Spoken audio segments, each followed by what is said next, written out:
যেভাবে লেখা আছে আমি ঠিক সেভাবে পড়ার চেষ্টা করছি। লিখেছেন, আসসালামু আলাইকুম তরিকুল ভাই, আশা করি অনেক ভালো আছেন। আমি জানি আপনি সবসময় ভালোর সাথেই, তাই আর জিজ্ঞাসা করলাম না কেমন আছেন। আমি মোহাম্মদ হাসান আলী। সঙ্গত কারণে আমি আমার বাড়ির ঠিকানাটা উল্লেখ করছি না। ঘটনাটা আমার নিজের সাথেই ঘটে যাওয়া। আমি কথা না বাড়িয়ে সরাসরি আমার ঘটনায় চলে যেতে চাই। ঘটনার শুরুতেই আমি আপনাকে জানিয়ে রাখি, আমাদের এই শহরটাতে সে সময় অনাবৃষ্টি চলছিল। অনাবৃষ্টি এই কারণে বলছি কারণ এই সময়টা বর্ষার সময় ছিল না, কিংবা বৃষ্টি হওয়ার কোনো সময় ছিল না। তবে হঠাৎই খুব অনাবৃষ্টির কারণে আমাদের এলাকার চাষবাস তেমন কিছু হচ্ছিল না। ঠিক এরকমই একটা সময়, দুপুর ঠিক 12টা কি 12:30 হবে, আমরা 8-10 জন বন্ধু বান্ধব মিলে হাইওয়ে রোডের সামনের একটা চায়ের দোকানে বসে চা খাচ্ছিলাম আর আড্ডা দিচ্ছিলাম। হঠাৎ করেই অনাবৃষ্টি শুরু হয়, আর এর মাঝেই ঘটে যায় একটা মর্মান্তিক ঘটনা। ঠিক বৃষ্টি শুরু হওয়ার কিছুক্ষণের মধ্যেই আমরা দেখতে পেলাম একটা লোক একটা গাড়ির সাথে অ্যাক্সিডেন্ট করে। তার পায়ের ওপর দিয়ে চাকা উঠে যায়, যার কারণে তার শরীর থেকে তার পাটা বিচ্ছিন্ন হয়ে যায়। আর সেই লোকটি রাস্তার ওপরেই নিজের হাতের ওপরে ভর করে আমাদের চায়ের দোকানের দিকে এগিয়ে আসছিল। প্রায় হাত 2-1 মতো তিনি এইভাবে এগিয়ে আসছিলেন। তারপরে তার শরীরটা নিথর হয়ে যায়, আর সাথে সাথেই তিনি ওইখানে মারা যান। একেবারে এই ঘটনাটা নিজের চোখের সামনেই দেখতে পেয়েছিলাম, যার কারণে বাকরুদ্ধ হয়ে গিয়েছিলাম। আমার তো একটা বন্ধু মাথা ঘুরে সেখানেই পড়ে গিয়েছিল। এই ঘটনাটা বলার একটা কারণ আছে, যেটা পরবর্তী ঘটনাটা শুনলেই আপনি বুঝতে পারবেন। আমরা ফায়ার সার্ভিসকে কল করেছিলাম, আর তারা এসে ওই লোকটির ডেড বডিটা সদর হসপিটালে নিয়ে গিয়েছিল। এটা ছিল অ্যাক্সিডেন্টের ঘটনা। এবার আসছে মূল ঘটনায়। আমরা প্রায় রাত 10টা পর্যন্ত আমাদের এলাকার চায়ের দোকানের সামনে আড্ডা দিচ্ছিলাম। মাঝে মাঝে ঝিরিঝিরি বৃষ্টি হচ্ছিল। এর ভেতরে আড্ডা দিতে দিতে সেই অ্যাক্সিডেন্টের কথা উঠে আসলে আমরা সবাই প্রচণ্ড শোকাহত হই, কারণ নিজের চোখের সামনে এরকম কিছু একটা দেখব, এটা জীবনেও কোনোদিন কল্পনা করেছিলাম না। প্রায় রাত 11টা বেজে গেছে। যে যার মতো বাড়িতেও চলে গিয়েছে। আমাদের আড্ডার স্থলে শুধু আমি আর আমার এক বন্ধু ছিল। সেও নিজের মতো করে বাড়ির দিকে চলে গেল। এবার আমার বাড়িতে যাওয়ার পালা। আমি দোকানের বিলটা পেমেন্ট করে যখনই বাড়ির উদ্দেশ্যে রওনা দিলাম, তখনই আবার অনাবৃষ্টি শুরু হয়ে গেল। ঝিরিঝিরি করে বৃষ্টি পড়ছিল। আমি দোকানে আবারও ফিরে গিয়ে মোবাইল রাখার জন্য একটা পলিথিনের ব্যাগ নিই, আরেকটা পলিথিন নিজের মাথায় দিয়ে আমি নিজের বাড়ির উদ্দেশ্যে হাঁটছিলাম। বলে রাখি, আমাদের বাজার থেকে বাড়িতে যেতে হলে প্রায় 10 মিনিটের মতো রাস্তা হেঁটে যেতে হবে। যথারীতি আমি বাড়ির দিকে হাঁটছিলাম। চারপাশটা ঘুটঘুটে অন্ধকার, মাঝে মধ্যে বিদ্যুৎ চমকাচ্ছিল, আর সেই বিদ্যুতের আলোতে আমি চারপাশটা দিনের আলোর মতো দেখতে পাচ্ছিলাম। একটু একটু ভয়ও হচ্ছিল, কিন্তু কিছু করার নেই। এরকম সময় যে বৃষ্টি নেমে আসবে এটা আমার কল্পনাতেও আসেনি।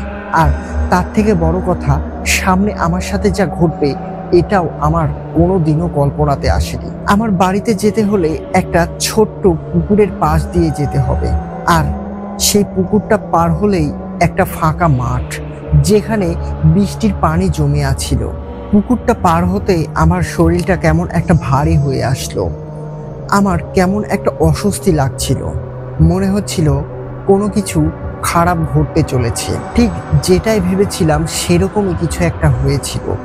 আমি পুকুরটা পার হওয়ার পর সেই ফাঁকা জমিটার উপরে যা দেখতে পেলাম, এর জন্য আমি মোটেও প্রস্তুত ছিলাম না।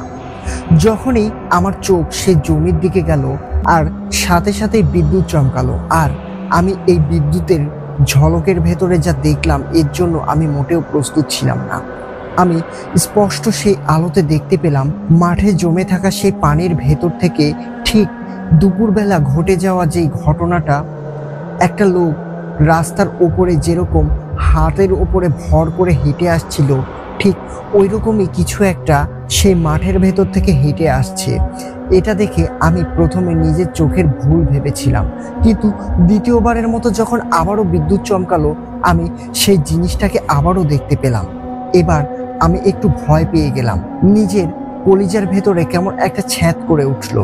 আমি আবারও ওই দিকে তাকিয়েছিলাম আর সেখান থেকে দ্রুত চলে যাওয়ার চেষ্টা করলাম, কিন্তু কিছুক্ষণের মধ্যে আবারও বিদ্যুৎ চমকালো।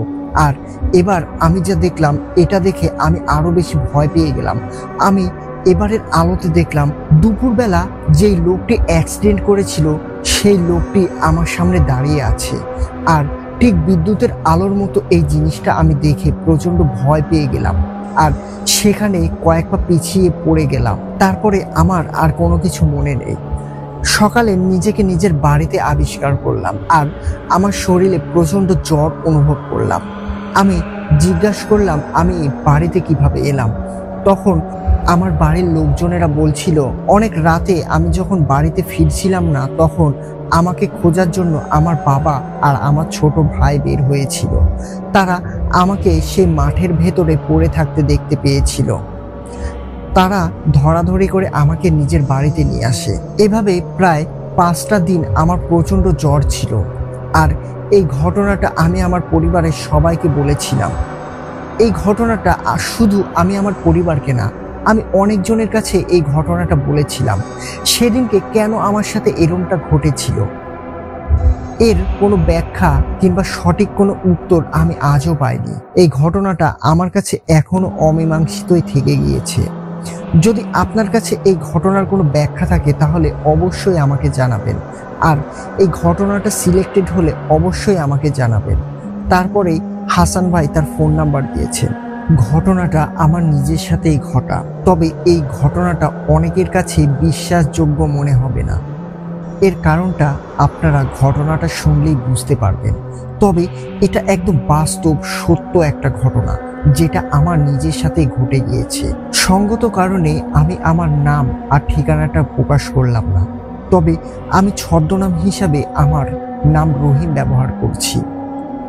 সেদিনও আমি নিজের কাজ শেষ করে বাড়ির উদ্দেশ্যে রওনা দিয়েছিলাম। বলে রাখি আমি বাংলাদেশের একটা দূরবর্তী এলাকায় থাকতাম, যেই এলাকাটা খুব একটা ঘনবসতি ছিল না, রাস্তাঘাট কাঁচা ছিল। তবে সবচেয়ে বড় কথা ওই এলাকার মানুষজন রাতের বেলা খুব একটা বের হতো না। এটা কোনো জিন বা ভূতের জন্য নয়, এটা ছিল সাংঘাতিক কিছু মানুষের ভয়ে। তারা দিনে দুপুরে ওই এলাকাতে ডাকাতি করত আর মানুষকে নৃশংসভাবে খুন করত। যাই হোক, এসব কথা বাদ দিই। আমি প্রায় রাত 9টার দিকে একটা চায়ের দোকানের সামনে বসলাম। আমি কোনো গাড়ি পাচ্ছিলাম না আমার এলাকাতে যাওয়ার জন্য, কারণ আমার এলাকাটাও ঠিক ওইরকম সিরিয়াস মানুষদেরই একটা এলাকা। তাই অত রাতের বেলা কোনো যানবাহনই আমাদের ওই এলাকায় যেতে রাজি হচ্ছিল না। আর আমি যেখানে আছি সেইখান থেকে আমার বাড়িতে যেতে প্রায় ঘন্টা 4 মতো সময় লাগবে যদি আমি পায়ে হেঁটে যাই। আর এই পায়ে হেঁটে ঘন্টা 4 যাওয়া আমার পক্ষে কোনো অবস্থাতেই সম্ভব ছিল না। তাই আমি প্রায় রাত 11টা পর্যন্ত বসেছিলাম ওই চায়ের দোকানে। দোকানদার নিজের মতো করে তার দোকান গুছিয়ে বাড়ির দিকে রওনা দিলেন। আমি সেখানেই বসেছিলাম। এমন সময় একটা রিক্সা এসে আমার কাছে দাঁড়ায় আর আমাকে জিজ্ঞাসা করে, চাচা আপনি কি কোথাও যাবেন? আপনাকে ছেড়ে দিয়ে আসবো? আমি সাথে সাথে উঠে দাঁড়াই আর সেই রিক্সাওয়ালাকে বলি আমার এলাকার ঠিকানা। তিনি নির্দ্বিধায় আমাকে সেই এলাকায় পৌঁছে দিতে রাজি হলেন। আমি প্রচণ্ড আশ্চর্য হয়ে গেলাম তার এই সাহসিকতা দেখে, কারণ এত রাতে ওই এলাকাতে যাওয়া আসলে একটু রিস্ক। আমি নিজেও ওই এলাকার বাসিন্দা, তবে আমি জানতাম এত রাতে আমাদের এলাকায় যাওয়া সত্যি একটু বিপজ্জনক হয়ে পড়বে। আমার জন্য না হলেও ফেরত আসার সময় সেই রিক্সাওয়ালাটার কি হবে এই ভেবে আমি এটাই ভাবতে লাগলাম। তার সাথে আমি ভাড়া মেটানোর জন্য কথা বললাম, তবে তিনি মুচকি হেসে আমাকে জানালেন যা ভাড়া হয় আমি যেন তাই দেই। আমি আর কোনো কথা বাড়ালাম না, রিক্সায় উঠে পড়লাম। চারপাশটা স্তব্ধ। এবার আমি রিক্সাওয়ালার একটু বর্ণনা দিই। চায়ের দোকানের লাইটের আলোতে আমি রিক্সাওয়ালার দিকে ভালোভাবে লক্ষ্য করেছিলাম। আমি দেখলাম তার পরনে শুধু একটা সাদা লুঙ্গি ছিল, গায়ে কোনো জামা ছিল না, আর তার শরীরের বিভিন্ন অংশে অনেক দাগ দেখতে পেলাম। মনে হচ্ছিল বেশ কয়েক বছর আগেকার পুরনো কিছু কাটা ছেঁড়ার দাগ, যেগুলো ভয়ানকভাবে ফুলে আছে। রিক্সাওয়ালাকে দেখে আমার একটু একটু ভয়ও লাগছিল। ভাবছিলাম এটা ডাকাত দলেরই কোনো সদস্য কিনা, হয়তো আমাকে ফাঁদে ফেলার চেষ্টা করছে, কিন্তু নিজের বাড়িতে ফিরতেই হবে, এছাড়া আমার আর কোনো রাস্তা ছিল না। তাই কোনো কিছু না ভেবে রিক্সাতে উঠে পড়লাম। যদিও আমার কাছে সেরকম কোনো টাকা পয়সা বা মূল্যবান কিছু ছিল না, আমার হাতের ফোনটাও একটা বাটন মোবাইল ছিল। তাই একটু সাহস নিয়ে রিক্সাতে উঠে আমি আমার নিজের এলাকার উদ্দেশ্যে রওনা দিলাম। চারপাশটা চাঁদনি রাত ছিল, চারপাশটা একদম স্তব্ধ, শুধু ঝিঝি পোকার আওয়াজ ছাড়া আর কিছুই শুনতে পাচ্ছিলাম না। রিক্সাটা একটা পায়ে টানা রিক্সা ছিল, এখনকার মতো কোনো চার্জার ভ্যান নয়। প্রায় আধা ঘন্টার মতো রাস্তা আমি রিক্সাওয়ালার সাথে অতিক্রম করে ফেলেছি, কিন্তু তার মুখ থেকে কোনো একটা শব্দ আমি শুনতে পাইনি। বেশ ভয়ে ভয়ে আমি রিক্সাওয়ালার সাথে যাচ্ছিলাম, কিন্তু মনের ভেতরে কেমন একটা চাপা ভয় কাজ করছিল। মনে হচ্ছিল হয়তো এখনই ঝোপের আড়াল থেকে কয়েকজন লোক এসে দাঁড়াবে, আমাকে ছিনতাই করার চেষ্টা করবে। আমার কাছে তো তেমন কিছু নেই। আমার চিন্তা হচ্ছিল সেই রিক্সাওয়ালাটাকে নিয়ে, যে তার কি হবে যদি তার এই রিক্সাটা কেড়ে নেয়, তাহলে সেই লোকটি কি করে খাবে।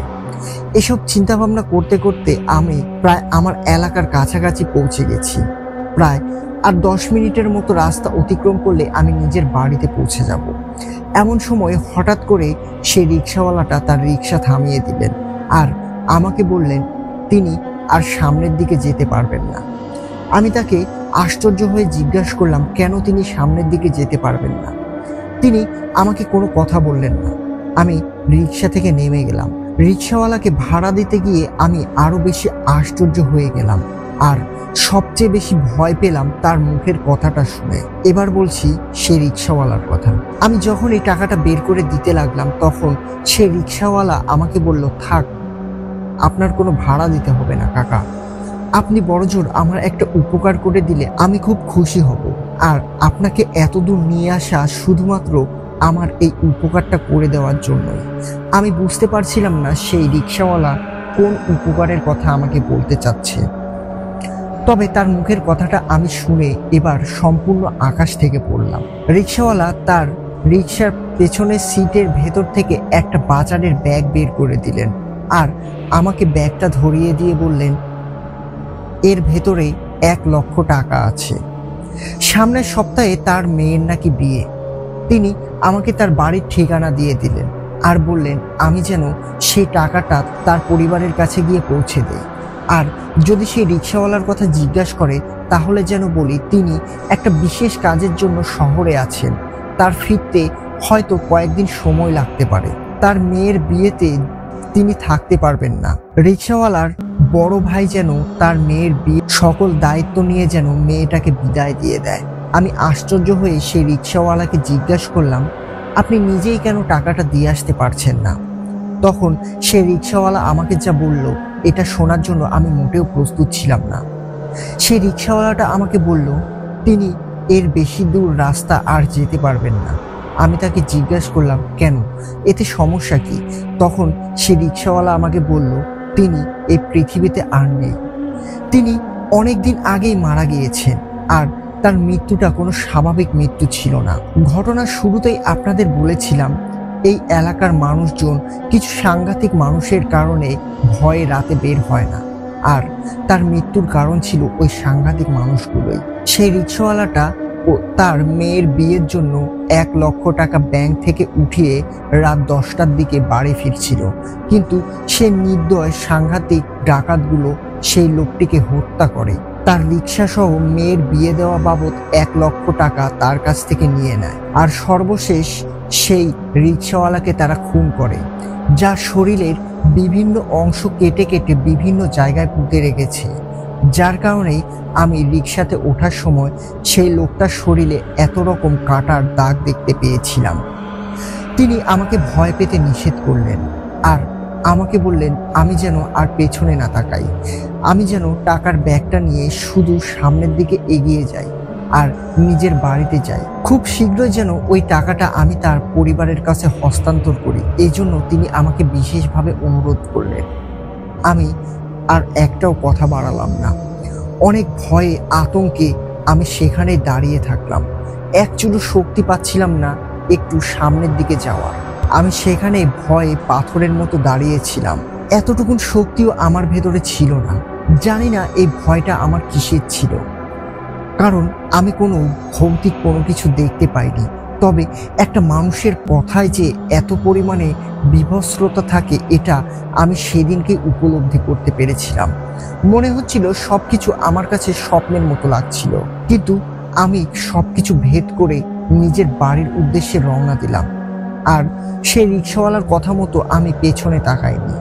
আমি নিজের বাড়িতে এসে সরাসরি গোসল করে ঘুমিয়ে গিয়েছিলাম। সেদিন রাতে কোনো কিছু খেয়েছিলামও না। পরের দিন সকালবেলা ঘুম থেকে উঠে গতকালের ঘটনাটা আমার কাছে কেমন একটা স্বপ্নের মতো মনে হলো। কিন্তু যখনই নিজের ঘরের টেবিলের ওইদিকে নজর গেল তখনই সেই বাজারের ব্যাগটা দেখতে পেলাম। আমি সাথে সাথে উঠে বসলাম আর বাজারের ব্যাগটা উপর করতেই দেখলাম সত্যি তার ভেতর থেকে কিছু টাকা বেরিয়ে এলো। আমি গোনা শুরু করলাম। সত্যি সত্যি ওইখানে 1,00,000 টাকা ছিল। তখনই আমার মনে হলো সেই রিক্সাওয়ালার দেওয়া ঠিকানার কথা। আমি আর সময় নষ্ট করলাম না। নিজের কাজ ফেলে রেখে আমি খোঁজার উদ্দেশ্যে রওনা দিলাম সেই রিক্সাওয়ালার ঠিকানাটা। প্রায় ঘন্টা 2 খোঁজাখুঁজি করার পর ওই রিক্সাওয়ালার বাড়িতে আমি গিয়ে পৌঁছালাম। আর তাদেরকে জিজ্ঞাসা করে বুঝতে পারলাম সত্যি সামনের সপ্তাহে সেই রিক্সাওয়ালার মেয়ের বিয়ে হবে। আমি সেই রিক্সাওয়ালার ওয়াইফের কাছে তার দেওয়া 1,00,000 টাকা বুঝিয়ে দিলাম। আর তাকে এও বলে দিলাম তার বাড়ির কর্তা একটা বিশেষ কাজের জন্য শহরে আছে, তার ফিরতে কয়েকদিন সময় লাগবে। আর তার মেয়ের বিয়ের সকল দায় দায়িত্ব যেন ওই রিক্সাওয়ালা চাচার বড় ভাই গ্রহণ করে। এই কথাটা বলে আমি সেখান থেকে চলে এসেছিলাম। এই ঘটনার পর প্রায় 1টা মাস কেটে যায়। এর মধ্যে আমার সাথে আর কোনো কিছু ঘটেনি। তবে 1 মাসের মাথায় হঠাৎ রাতের বেলা আমার ঘরের সামনে রিক্সার বেলের শব্দ শুনতে পেলাম। আমি ঘরের দরজাটা খুলতেই যা দেখলাম এর জন্য আমি আরো বেশি প্রস্তুত ছিলাম না। আমি অন্য কিছু না, নিজের চোখের সামনে সেই রিক্সাওয়ালাটাকে দেখতে পেলাম। তার পরনে ঠিক ওই একই রকমের লুঙ্গি ছিল আর পুরো শরীরটা এবার একটা কালো চাদর দিয়ে ঢাকা। তিনি রিক্সা থেকে নেমে আমার মাথায় হাত দিয়ে বললেন আমি তার অনেক বড় একটা উপকার করেছি, আর এই উপকারের প্রতিদান তিনি একদিন অবশ্যই আমাকে দেবেন। সকল ভয়ভীতি ভেঙে তাকে জিজ্ঞাসা করলাম, কাকা, মৃত মানুষ তো কখনো ফিরে আসে না, তাহলে আপনি কি ছিলেন? তখন সে রিক্সাওয়ালাটা আমাকে যা বলল এটা শুনে আমি প্রচন্ড আশ্চর্য হয়ে গেলাম। তিনি আমাকে বলল, আসলে মৃত মানুষ কখনো ফিরে আসেন না। তিনি আমার সামনে যে দাঁড়িয়ে আছেন উনি আর কেউ নয়, সেই রিক্সাওয়ালার কারেন জিন ছিল। আর আজকের পর থেকে এই কারেন জিনও আর কখনো এই পৃথিবীতে ফিরে আসবে না। এই কথাটা বলে তিনি চোখের পলকে তার রিক্সা নিয়ে আমার সামনে থেকে ভ্যানিশ হয়ে গেল। আমি এটা দেখে এবার প্রচন্ড ভয় পেয়ে গেলাম। সাথে সাথে নিজের ঘরের দরজাটা বন্ধ করে নিজের বিছানায় বসে পড়লাম আর ভাবতে লাগলাম এটা আবারও কি ঘটে গেল। ঘটনাটা এখানেই শেষ। জানি না আপনার কতটুকু ভয় লেগেছে কিংবা কতটুকু বিশ্বাস হয়েছে। এই ঘটনাটা আমার সাথেই ঘটে যায়, এর ভেতরে কোনো রকম কোনো মিথ্যার আশ্রয় নেই। যদি ঘটনাটা ভালো লাগে তাহলে পড়ে শোনালে খুবই খুশি হব। তারপরেই রহিম ভাই তার ফোন নাম্বার দিয়েছেন।